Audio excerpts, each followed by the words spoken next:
पुराने समय की बात है। ढोलकपुर नाम का एक राज्य था। उस राज्य का राजा बहुत अच्छा और दयावान भी था। राजा को केवल एक बात का ही सुख नहीं था, वह यह कि उसके कोई भी संतान नहीं थी। राजा चाहता था कि वह राज्य के किसी योग्य बालक को गोद लेकर उसे उत्तराधिकारी बनाए। यह देखकर राजा ने राज्य में घोषणा करवा दी कि सभी बालक महल में उपस्थित हों। राजा की घोषणा के अनुसार सभी बच्चे महल में एकत्रित हो गए। राजा इनमें से किसी एक बच्चे को गोद लेने वाले थे।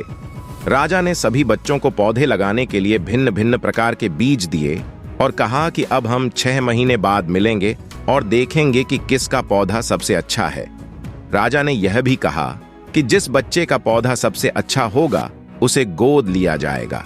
सभी बच्चे अपने अपने घर चले जाते हैं।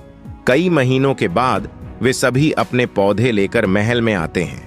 उन सभी बच्चों के गमले में बीज अंकुरित हो चुके थे, लेकिन उन सभी बच्चों में एक ही बच्चा ऐसा था जिसका गमला खाली था, यानी बीज अभी तक अंकुरित नहीं हुए थे।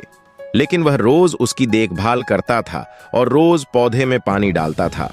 3 महीने बीत गए और बच्चा परेशान हो गया। तब उसकी मां ने कहा, बेटा धीरज रखो, कुछ बीज फल देने में बहुत समय लेते हैं। लड़का पौधों को पानी देता रहा।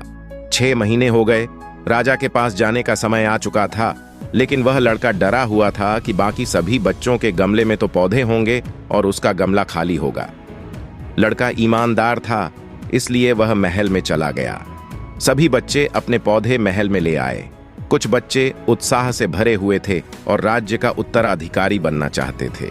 राजा ने सभी बच्चों को अपना गमला दिखाने का आदेश दिया, लेकिन एक बच्चा डरा हुआ था क्योंकि उसका गमला खाली था। राजा और बाकी सबकी निगाहें उस बच्चे के गमले की ओर गई। राजा तुरंत उस बच्चे के पास जाता है और उससे पूछता है कि उसके गमले में बीज क्यों नहीं फूटे। वह बच्चा कहता है कि उसने रोज इस पौधे की देखभाल की है और उसने रोज पौधे को पानी दिया है, लेकिन वह नहीं जानता कि उसके गमले में बीज क्यों नहीं फूटे। राजा ने सभी बच्चों के गमले देखकर उस बच्चे को सबके सामने बुलाया। वह बच्चा डर गया, लेकिन जब राजा ने उस बच्चे का गमला सबको दिखाया तो सभी बच्चे जोर जोर से हंसने लगे। राजा ने कहा, सब शांत हो जाओ। राजा की आज्ञा से सब शांत हो जाते हैं। वह उन सभी से कहता है कि मैंने तुम्हें जो बीज दिए थे वे बंजर थे। तुम उनकी कितनी भी देखभाल कर लो, उनमें से कुछ नहीं निकलता।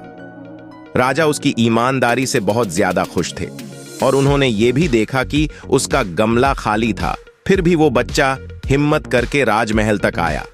राजा ने उस बच्चे की मेहनत और ईमानदारी की वजह से उसे राज्य का उत्तराधिकारी बना दिया। इस बच्चे को अपनी ईमानदारी का फल मिलता है। वो बहुत ज्यादा खुश हो गया। राजा बालक की ईमानदारी से बहुत खुश हुआ। कहानी से सीख यह मिला कि ईमानदारी का होना बहुत जरूरी है। अगर हम खुद के प्रति ईमानदार हैं तो हम अपने जीवन में कभी न कभी जरूर सफल होंगे। कहानी सुनने के लिए आपका बहुत बहुत धन्यवाद। कहानी कैसी लगी आप कमेंट बॉक्स में जरूर बताइएगा और चैनल पर नए हैं सब्सक्राइब कर लीजिएगा, और ताकि आगे भी आप ऐसे ही अच्छे अच्छे कहानी का आनंद ले पाएंगे। धन्यवाद।